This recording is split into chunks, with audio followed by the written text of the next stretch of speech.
The sound of the hospital's intercom echoed through the sterile corridors, a constant reminder of the urgency that permeated every inch of this place. My heart pounded in my chest as I rushed through the hallways, trying to keep up with the doctors and nurses who were moving with a sense of controlled chaos. My father had been rushed to the ER, and I couldn't shake the image of him lying there, so vulnerable. As I turned a corner, I nearly collided with a tall man in scrubs. His name tag read Mark. He had a calm yet focused demeanor, and his eyes met mine with a reassuring steadiness. "I'm sorry," I stammered, trying to regain my composure. "It's okay," he replied with a gentle smile. "You look like you could use some help. Are you here for someone?" I nodded, tears welling up in my eyes. "My father. He's in the ER. I don't know what's happening." Mark's expression softened. "Let's find out together," he said, placing a comforting hand on my shoulder. "Come on, I'll take you there." We weaved through the bustling corridors, Mark leading the way with an air of confidence that was both comforting and reassuring. As we reached the ER, the scene was chaotic. Medical staff were rushing in and out of rooms, equipment was beeping, and the tension was palpable. I spotted my father on a gurney, surrounded by a team of doctors and nurses. One of the doctors approached us, her face a mask of professional concern. "Are you Jennifer?" she asked. "Yes," I replied, my voice barely above a whisper. "Your father is in critical condition. We're doing everything we can, but we need to operate immediately. There's no time to lose." My heart sank. The thought of losing my father was unbearable. Mark squeezed my shoulder gently, grounding me in the moment. "Jennifer," he said softly, "your father is in good hands. The team here is excellent. We'll do everything we can to help him."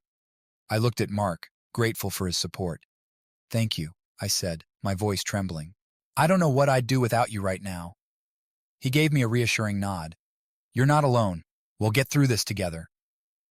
As the medical team prepared for the operation, Mark stayed by my side, offering words of comfort and support. I was struck by his kindness and professionalism, traits that seemed to shine even brighter amid this crisis. His presence was a beacon of hope in an otherwise overwhelming situation. Hours felt like days as I waited anxiously for news about my father. Mark remained with me, a constant source of strength. Finally, the surgeon emerged from the operating room, her expression one of cautious optimism. "The surgery went well," she said. "Your father is stable, but the next 24 hours are critical. We'll be monitoring him closely." Relief washed over me, and I felt a surge of gratitude towards the medical team, especially Mark. As my father was moved to the ICU, I realized how much Mark's support had meant to me during this ordeal. "Thank you, Mark," I said, my voice filled with emotion. "You don't know how much your presence helped me today." He smiled warmly. "It's what I'm here for, Jennifer, and I'm glad I could be here for you. If you need anything, just let me know." As we parted ways, I knew this was just the beginning of a journey, both in my father's recovery and in whatever connection had sparked between Mark and me. Little did I know, this encounter would change both our lives in ways we couldn't yet imagine. The days in the hospital blurred together, a continuous cycle of anxiety and cautious hope. My father's condition was stable, but the road to recovery was long and uncertain. Amidst the sterile walls and the hum of medical equipment, I found a surprising source of comfort in Mark. It started with small moments, passing each other in the hallway, sharing a brief smile, or exchanging a few words of encouragement. Each interaction felt like a lifeline, a reminder that I wasn't navigating this overwhelming situation alone. One evening, as I sat in the dimly lit waiting area, Mark approached with 2 steaming cups of coffee. He handed one to me and took a seat beside me. "You look like you could use this," he said, his voice warm and friendly. I took the cup gratefully. "Thank you, Mark. You always seem to know exactly what I need." He chuckled softly. "It's a talent I've honed over years of night shifts and anxious families." We sipped our coffee in comfortable silence for a few moments before Mark broke the quiet. "How are you holding up, Jennifer? Really?" I sighed, the weight of the past days settling on my shoulders. "It's been tough, seeing my father like this, not knowing what's going to happen next. It's a kind of stress I wouldn't wish on anyone." Mark nodded, his expression empathetic. "I understand. Working here, you see a lot of difficult situations, but it never gets easier, especially when it's someone you care about." We talked for hours that night, sharing our fears and frustrations. Mark told me about his own experiences in the hospital, the moments that had tested him, and the ones that had reaffirmed his dedication to his work. Sometimes, it's the small victories that keep you going, he said thoughtfully. Like seeing a patient smile for the first time after a major surgery, or knowing you made a difference in someone's life, even if it's just by being there for them. I found myself opening up to him in ways I hadn't with anyone else. I told him about my father's sudden illness, the helplessness I felt, and my fears for the future. Mark listened intently, offering words of wisdom and comfort. "You're stronger than you realize, Jennifer," he said softly. "And it's okay to lean on others. You don't have to go through this alone." His words resonated with me. Amid this crisis, Mark had become a pillar of strength, a confidant who understood the unique pressures of the hospital environment. Our conversations became a nightly ritual, a way to decompress and find solace in each other's company. One particularly challenging day, after a difficult discussion with my father's doctors, I found myself seeking out Mark. He was in the break room, a rare moment of respite in his busy schedule. "Hey," I said, my voice shaky. "Do you have a minute?" He looked up, concern etched on his face. "Of course, Jennifer. What's going on?" I poured out my worries, the fear of losing my father, the constant stress, and the uncertainty that loomed over everything. Mark listened patiently, his presence a calming force. "You're doing everything you can," he said reassuringly, "and it's okay to feel overwhelmed. This is a tough situation, but you're not alone. We're in this together." His support meant the world to me. In the following days, our bond grew stronger. We shared more about our lives outside the hospital, discovering common interests and values that further deepened our connection. Through the toughest times, Mark's presence was a beacon of hope. He had a way of making the unbearable seem a little more manageable, and his kindness was a balm to my frayed nerves. In the labyrinth of the hospital, amidst the uncertainty and fear, I had found a true friend in Mark, and maybe, just maybe, something more. The hospital had become a second home, a place where I spent countless hours worrying about my father and finding unexpected comfort in my conversations with Mark. Our nightly coffee chats turned into deeper discussions, revealing common interests and values that drew us closer together. One evening, as we sat in the small hospital cafeteria, I noticed a book sticking out of Mark's bag. "Is that To Kill a Mockingbird?" I asked, pointing to the worn cover. Mark's face lit up. "Yeah, it's one of my favorites. I've read it so many times I've lost count." I smiled, feeling a warm connection. "Mine too. I love how it tackles such profound issues with such grace and empathy." Our conversation flowed effortlessly from there, diving into our favorite books and authors.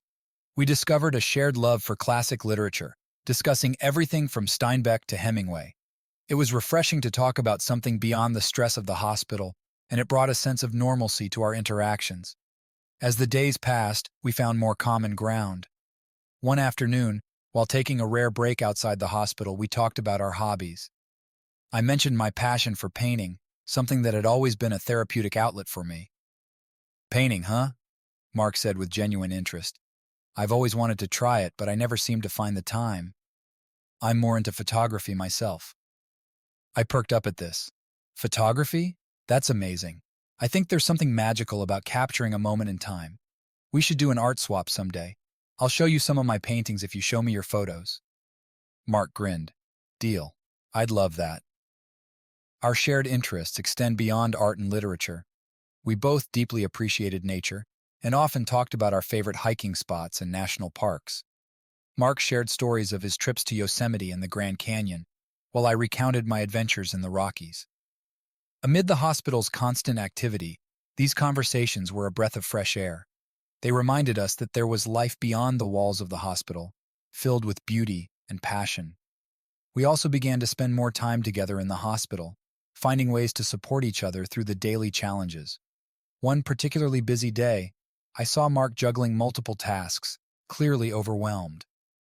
Without thinking, I stepped in to help, organizing supplies and assisting with minor tasks. "Thank you, Jennifer," he said, visibly relieved. "I don't know what I would have done without you today." "Hey, we're a team," I replied, feeling a sense of camaraderie. "We've got each other's backs. The more we work together, the more I appreciated Mark's dedication and compassion. He had an uncanny ability to stay calm under pressure and always found time to offer a kind word or a helping hand to those around him. His presence made the hospital a little less daunting, and I found myself looking forward to our shared moments. One evening, after a particularly grueling shift, we found ourselves sitting on a bench in the hospital garden, the cool night air a welcome respite. We talked about our dreams and aspirations, the things that kept us going even in the darkest times. One day, I'd love to open an art studio, I admitted, feeling a bit vulnerable. A place where people can come and express themselves, find some peace and creativity. Mark's eyes sparkled with excitement. That sounds incredible. I can already see it. People finding solace in their art just like you do. And maybe I could contribute with a photography corner. I laughed, feeling a surge of warmth. I'd love that. It would be our creative haven. As we sat there, surrounded by the quiet hum of the night, I realized how much Mark had come to mean to me. Our shared interests and values had forged a deep connection, one that made the challenges of the hospital a little easier to bear. Amid uncertainty and fear, I had found a kindred spirit in Mark. Our shared moments had become a source of strength, a reminder that even in the toughest times, there was beauty to be found in connection and companionship. The hospital was bustling as usual, with the constant ebb and flow of patients, doctors, and nurses. My father's condition had been stable, but a sudden complication had thrown everything into disarray. I was in his room, holding his hand, when Mark entered with a concerned look on his face.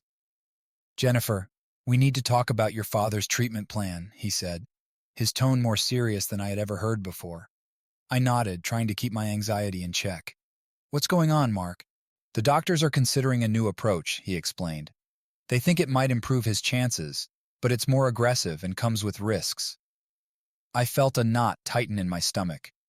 "What kind of risks?" Mark took a deep breath. "There's a higher chance of complications. It's not an easy decision, but it could potentially give him a better outcome." My mind raced with the possibilities. I wanted to do everything possible for my father, but the thought of additional risks terrified me. "I need to think about it," I said, my voice trembling. As the day went on, my anxiety grew. I sought out different opinions from other doctors, trying to gather as much information as possible. That evening, I found Mark in the staff lounge. He looked tired, his usual calm demeanor slightly frayed. "Mark, I've been talking to other doctors," I began, trying to keep my emotions in check. "They're not all convinced this new approach is the best option. I don't know what to do." He sighed, rubbing his temples. "Jennifer, I understand this is difficult, but we have to trust the medical team. They have your father's best interests at heart." I bristled at his words. "It's not that simple, Mark. I'm scared. I can't just blindly trust when it's my father's life on the line." His eyes hardened slightly.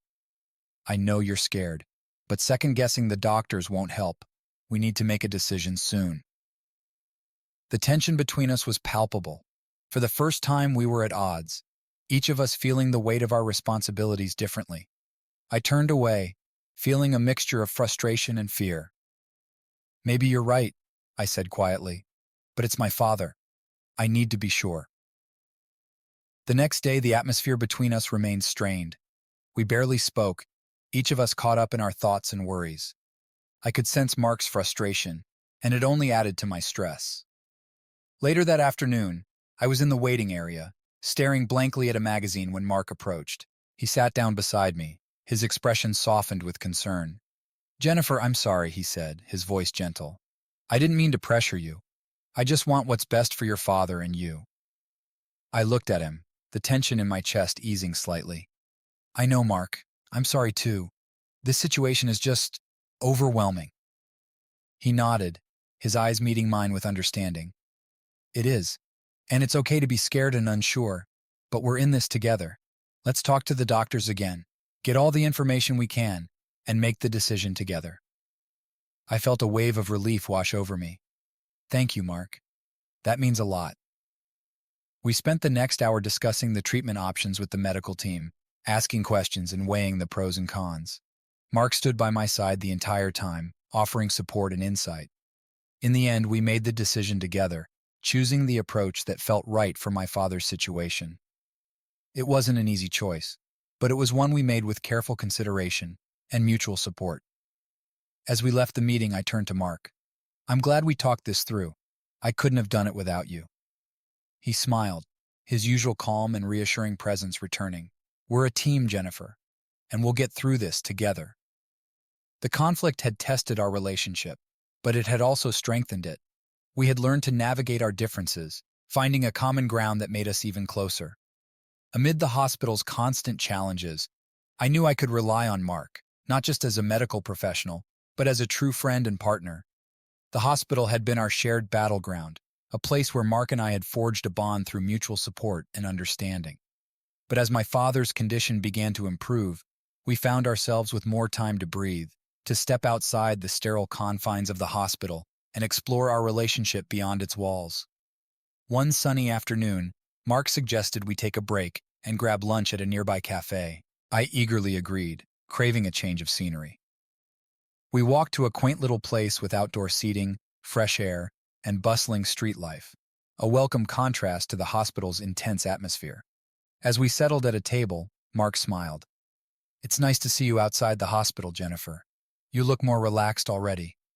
I laughed, feeling a weight lift from my shoulders. It feels good to be out here. I almost forgot what the real world looked like. We ordered sandwiches and iced tea, and our conversation flowed effortlessly.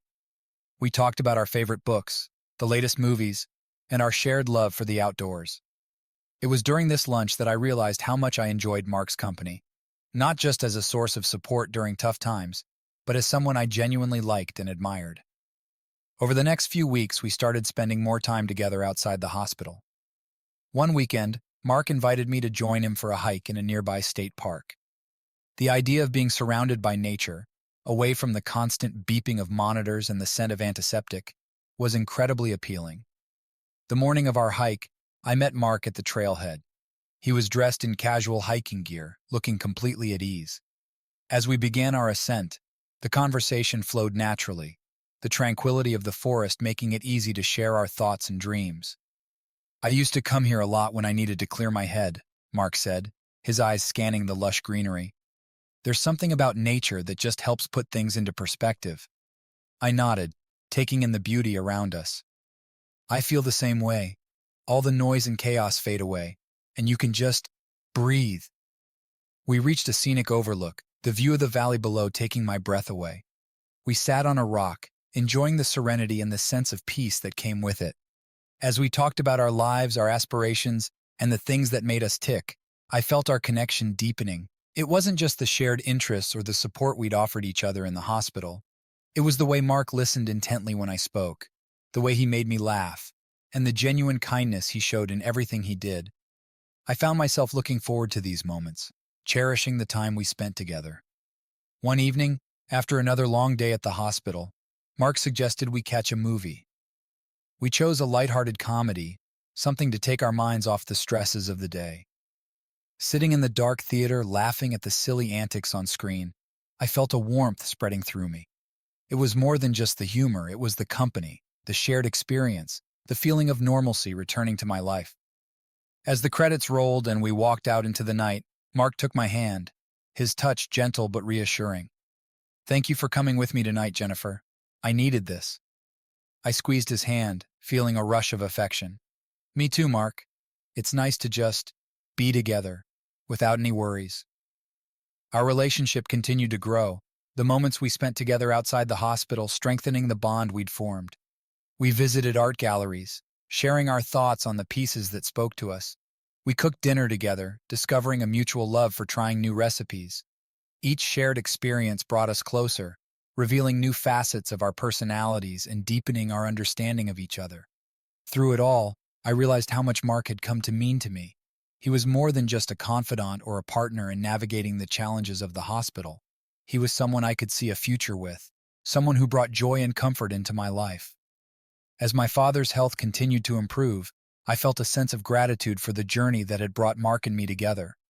Our relationship, forged in the crucible of the hospital, had blossomed into something beautiful and enduring. As we faced the future, I knew that whatever challenges lay ahead, we would face them together, strengthened by the bond we had built, both within and beyond the hospital walls. With my father's health stabilizing, Mark and I found ourselves with more time to explore our burgeoning relationship. It was a natural progression from our shared moments in the hospital to something more intentional and romantic. Our first official date was a dinner at a charming Italian restaurant downtown. As I got ready, I felt a mixture of excitement and nervousness, wondering how our dynamic might shift outside the familiar setting of the hospital. When Mark picked me up, dressed in a crisp shirt and jeans, his warm smile put me at ease. The restaurant was cozy, with dim lighting and soft music playing in the background. We were seated at a corner table, giving us a sense of privacy amid the gentle hum of other diners. As we perused the menu, Mark reached across the table and took my hand. "I'm glad we're doing this," he said, his eyes meeting mine with a sincerity that made my heart flutter. "I've been looking forward to it all week." "Me too," I replied, squeezing his hand. "It feels like a new beginning." The dinner was perfect. We shared a bottle of wine, talked about our favorite Italian dishes, and laughed over stories from our childhoods. The conversation flowed effortlessly, the connection we'd built in the hospital blossoming deeper. I felt a sense of joy and contentment, realizing how much I cherished his company. Our next date was a visit to an art museum. Mark knew how much I loved art, and he suggested we spend an afternoon exploring the exhibits. As we walked through the galleries, I was struck by his thoughtful observations and genuine interest in my favorite pieces. We stopped in front of a painting that had always captivated me, an abstract landscape with bold, sweeping colors. "This one," I said, my voice soft with reverence. "It feels like it's alive, like it's constantly moving and changing." Mark studied the painting, then looked at me with a smile. "I can see why you love it. It's vibrant and full of energy, just like you." His words made me blush, but they also filled me with a warmth that lingered long after we left the museum. It was in these moments, surrounded by beauty and creativity, that I realized how deeply I was falling for him. Our dates became a regular part of our routine, each one bringing us closer together. One evening, Mark took me to a small hidden jazz club. The music was soulful and enchanting, creating an intimate atmosphere. We sat close, our fingers intertwined, letting the rhythm and melodies wash over us. "I didn't know you liked jazz," I said, leaning in to hear him over the music. "I love it," he replied, his eyes sparkling. "It's all about feeling and improvisation, kind of like life. You never know what's coming next, but you embrace it and go with the flow." His words resonated with me, capturing the essence of our journey. We had faced uncertainty and challenges, but we had also found beauty and connection in the unexpected. As the night wore on, we danced to a slow, mesmerizing tune, our movements perfectly in sync. On another date, we decided to cook dinner together at my place. We picked out recipes, went shopping for ingredients, and spent the evening chopping, stirring, and laughing in the kitchen. It was simple and domestic, yet it felt incredibly special. We enjoyed our meal by candlelight, savoring not just the food, but the shared effort and companionship. One of my favorite dates was a surprise Mark had planned, a hot air balloon ride at sunrise. We drove to a nearby field in the early hours of the morning, the sky still dark and dotted with stars. As the balloon inflated, I felt a thrill of anticipation. When we finally took off, the world below us bathed in the soft, golden light of dawn. I felt a sense of awe and wonder. Mark held my hand, his presence grounding me as we soared above the landscape. "This is incredible," I whispered, taking in the breathtaking view. "I wanted to do something unforgettable," he said, his voice filled with emotion. "Because that's how I feel about you, Jennifer. You're unforgettable." His words brought tears to my eyes, and I leaned into him, feeling a deep sense of connection and love. The hot air balloon ride was a perfect metaphor for our relationship, rising above the challenges, finding beauty in the journey, and sharing moments of pure joy. As our dates continued, I realized how much Mark had become a part of my life. Each experience, whether grand or simple, brought us closer, strengthening the bond we shared. Our relationship had started amid crisis and uncertainty, but it had grown into something beautiful and enduring. Looking back on those first dates, I felt a profound sense of gratitude. They were the foundation of a love that had been built on trust, mutual support, and a deep understanding of each other. And as we faced the future, I knew that whatever came our way, we would navigate it together, hand in hand. The hospital had become a second home to both Mark and me. Our relationship, though blossoming outside its walls, was deeply rooted in the professional environment where we first met. It wasn't long before we found ourselves working together on a particularly challenging case, a project that would test our skills and our bond. The patient, a young woman named Emily, had been in a severe car accident. Her condition was critical, and she required a complex surgery followed by extensive post-operative care. Mark, with his expertise in trauma care, was assigned to lead her medical team, and I was brought in to assist with her rehabilitation. From the moment we started, it was clear that this case would be demanding.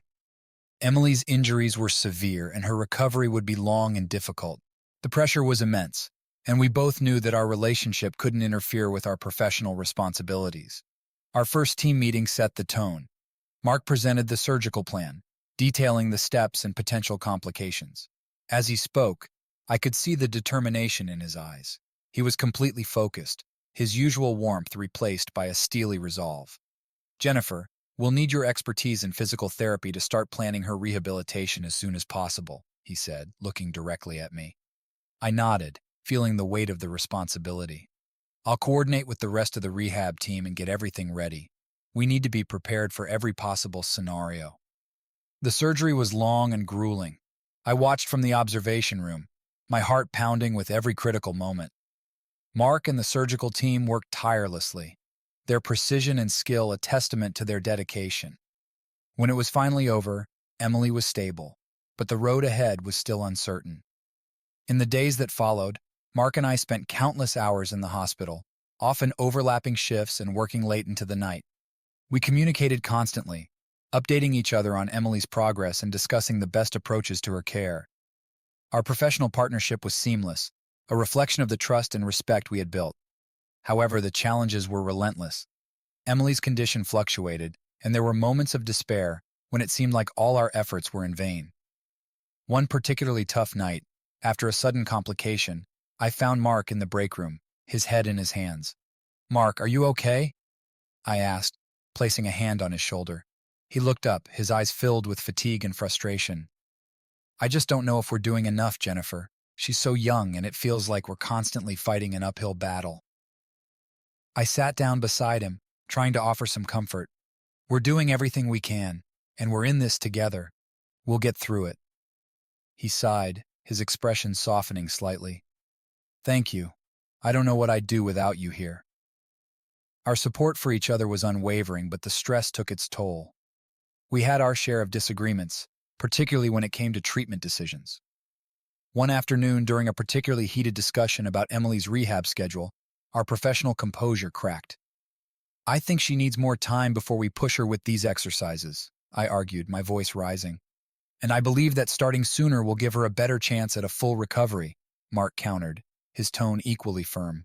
We stood there glaring at each other, the tension palpable. It was the first time our personal feelings had bled into our professional roles, and it was a harsh reminder of the delicate balance we needed to maintain. Taking a deep breath, I forced myself to calm down. "Look, we both want what's best for Emily. Let's sit down with the team and come up with a compromise." Mark nodded, his expression softening. "You're right. I'm sorry, Jennifer. This case is just—" "I know," I said, cutting him off gently. "It's been hard on all of us, but we'll figure it out, together." We did just that, bringing in the rest of the team and finding a middle ground that satisfied both our concerns. It wasn't easy, but it reinforced the importance of communication and collaboration.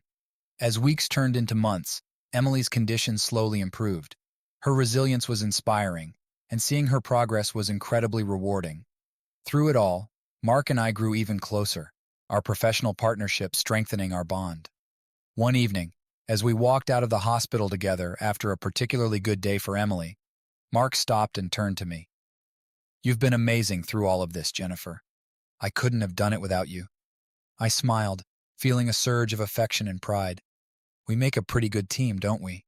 He pulled me into a hug, the stress of the past few months melting away. The best team. Working together on Emily's case had been one of the most challenging experiences of my career, but it had also been one of the most rewarding. It tested our skills, our patience, and our relationship. but it also showed us what we were capable of when we worked together.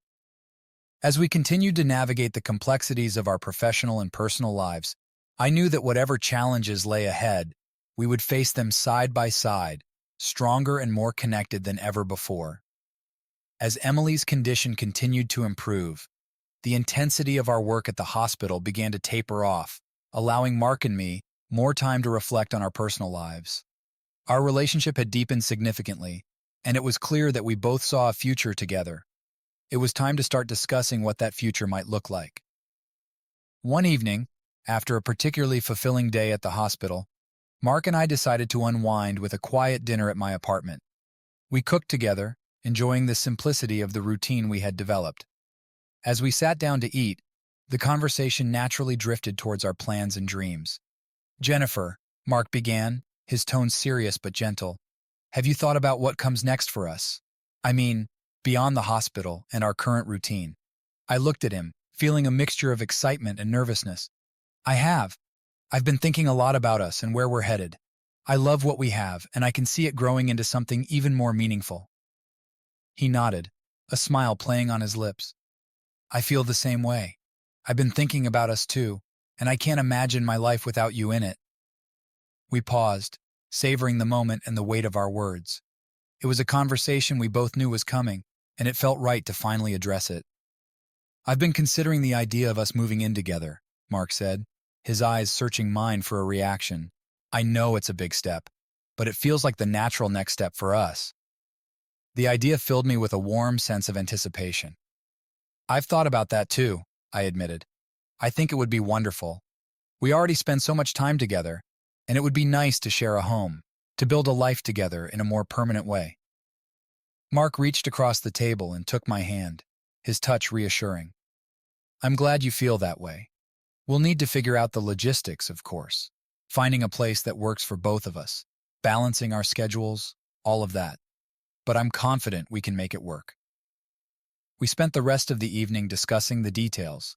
We talked about what kind of home we envisioned, whether we wanted a place close to the hospital or something more secluded.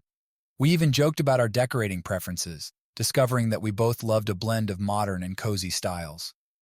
As the night wore on, the conversation shifted to other aspects of our future. We talked about our career aspirations and how we could support each other's professional growth. Mark had always dreamed of advancing in his field, perhaps taking on a leadership role, while I expressed my desire to continue working directly with patients, helping them through their recovery journeys. "I think we can balance our ambitions," Mark said thoughtfully. "We're a strong team, both professionally and personally. We can navigate our careers and still make time for each other." I agreed, feeling a sense of optimism about our future. We've managed to support each other through some really tough times. I believe we can handle whatever comes our way. The conversation eventually turned to more personal topics, like family and long-term goals. We talked about our hopes for the future, including the possibility of starting a family someday. It was a tender and intimate discussion, filled with dreams and aspirations. "I can see us having a family," Mark said softly, his eyes reflecting the depth of his feelings. "I think we'd make great parents." Tears welled up in my eyes, moved by his words and the vision of our future together. "I think so too, Mark. I can't imagine a better partner to share that journey with." By the end of the night, we had laid the groundwork for a future filled with love, support, and shared dreams. It was a pivotal moment in our relationship, solidifying our commitment to each other and to the life we wanted to build together. As we sat on the couch, wrapped in each other's arms, I felt an overwhelming sense of gratitude and contentment. The path ahead might have its challenges, but with Mark by my side, I knew we could face anything. "Here's to our future," I said, raising my glass in a toast. "To our future," Mark echoed, his smile mirroring my own. In that moment, surrounded by love and the promise of tomorrow, I felt truly blessed. Our journey had brought us here, and I couldn't wait to see where it would take us next. With the decision to move in together, Mark and I knew it was time to involve our families. The thought of introducing each other to our loved ones and seeking their approval was both exciting and nerve-wracking. We had come to a point in our relationship where the support of our families mattered deeply to us. We decided to start with my family. My parents had always been a significant part of my life, and their opinions meant a lot to me. One sunny Saturday afternoon, Mark and I drove to my parents' house, a quaint place nestled in the suburbs. My heart raced as we pulled into the driveway. "Are you ready?" Mark asked, sensing my nerves. "As ready as I'll ever be," I replied, giving his hand a reassuring squeeze. My parents greeted us warmly, their curiosity piqued by the special visit. After settling down in the living room with some tea, I took a deep breath and began. "Mom, Dad, there's something important we want to share with you," I started, glancing at Mark for support. "Mark and I have been together for a while now, and we've decided to take the next step in our relationship. We're planning to move in together." There was a moment of silence as my parents processed the news. My mom was the first to speak, her eyes softening as she looked at us. "Well, that's a big step," she said. "But we've seen how happy you are, Jennifer. And Mark, from what we've heard and seen, you're a wonderful person. We support your decision." My dad, usually more reserved, nodded in agreement. "As long as you're happy, and this is what you truly want, we're behind you. Just promise to take care of each other." Relief washed over me. "Thank you, both of you. Your support means the world to us." Mark smiled, visibly touched. "I promise to take care of Jennifer and to be the best partner I can be." With my parents' blessing, we felt a significant weight lifted off our shoulders. Next, it was time to meet Mark's family. He had spoken fondly of them, and I was eager yet nervous to make a good impression. The following weekend, we drove to Mark's childhood home, a charming house with a beautiful garden. His parents welcomed us warmly, and we soon found ourselves seated around the dining table, enjoying a delicious meal his mother had prepared. As the conversation flowed, Mark took a deep breath and shared our plans. "Mom, Dad, Jennifer, and I have decided to move in together. We're serious about our future, and we wanted to share this with you." His mother's eyes sparkled with joy. "Oh, Mark, that's wonderful news. We've seen how happy Jennifer makes you. We're thrilled for both of you." Mark's father, a man of few words, smiled warmly. "It's clear you two care deeply for each other. That's what matters. You have our blessing." Their acceptance filled me with a sense of belonging. I could see how much they cared for Mark, and how genuinely they welcomed me into their family. After dinner, we spent hours talking, sharing stories, and laughing. It was heartwarming to see Mark interact with his family, and I felt a deeper connection to him, understanding more about his upbringing and values. As the evening drew to a close, Mark's mother took my hand. "Jennifer, we're so happy to have you in our family. Take care of each other, and remember, you always have a place here." "Thank you," I said, my voice filled with emotion. "Your support means everything to us." Driving back, Mark and I felt an overwhelming sense of joy and relief. Our family's blessings strengthened our commitment to each other, making our plans for the future even more tangible. "Looks like we're officially family approved," Mark joked, his eyes twinkling. I laughed, feeling lighthearted and optimistic. "It feels amazing. I'm so grateful for our families." With their approval, we were ready to embark on the next chapter of our lives, knowing we had the love and support of those who mattered most. Our future together felt brighter than ever, filled with the promise of shared dreams and unwavering support. As the days grew longer and the world outside blossomed into summer, Mark and I found ourselves reflecting on the journey that had brought us to this point. Our lives had intertwined in ways we could have never anticipated, and each milestone we reached together only solidified our bond. One of the most significant achievements in our lives came when my father completed his treatment and was declared in remission. It had been a long and arduous journey, but the relief and joy we felt were overwhelming. To celebrate this victory, Mark and I hosted a small gathering at my parents' home, inviting close friends and family to share in the happiness. The day of the celebration was perfect. The sun was shining, casting a warm glow over the garden, where we had set up a lovely outdoor setup. Tables were adorned with flowers, and the scent of grilled food filled the air. My father, looking healthier and more vibrant than he had in months, was surrounded by family and friends who had supported us through the tough times. Mark and I stood together, greeting guests and making sure everything was going smoothly. As the evening progressed, I took a moment to look around and soak in the scene.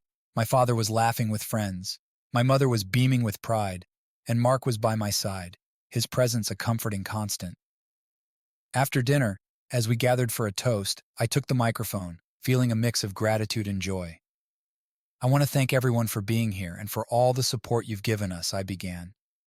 This evening is a celebration of not just my father's recovery, but of the love and strength we've all shared. Mark and I are incredibly grateful for all of you and for the future we're building together.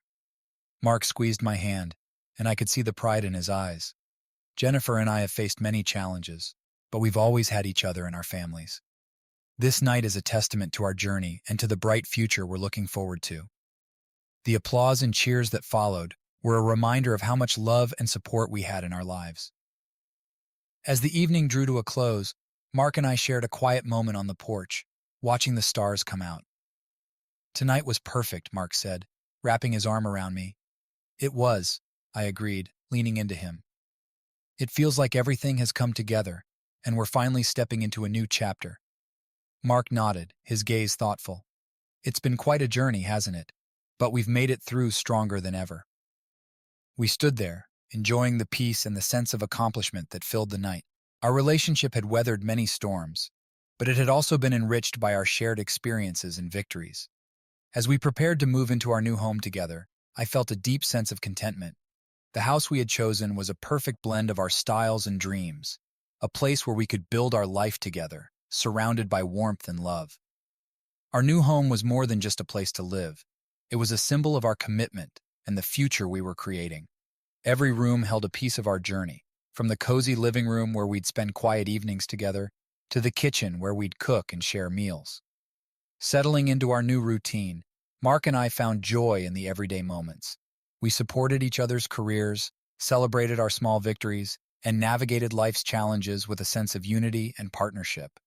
Our journey had been full of highs and lows, but it had led us to this beautiful place where we could enjoy each other's company and build a future together. We faced the future with hope and excitement, knowing that as long as we had each other, we could overcome anything. As I looked around our new home, I felt a profound sense of peace. The challenges had brought us closer, and the successes had strengthened our bond. With Mark by my side, I knew that whatever lay ahead, we would face it together, building a life filled with love, happiness, and shared dreams. Our story was far from over, but as we began this new chapter, I felt ready and eager for all that the future held. Together, we were not just building a life. We were creating a beautiful, shared adventure that would last a lifetime.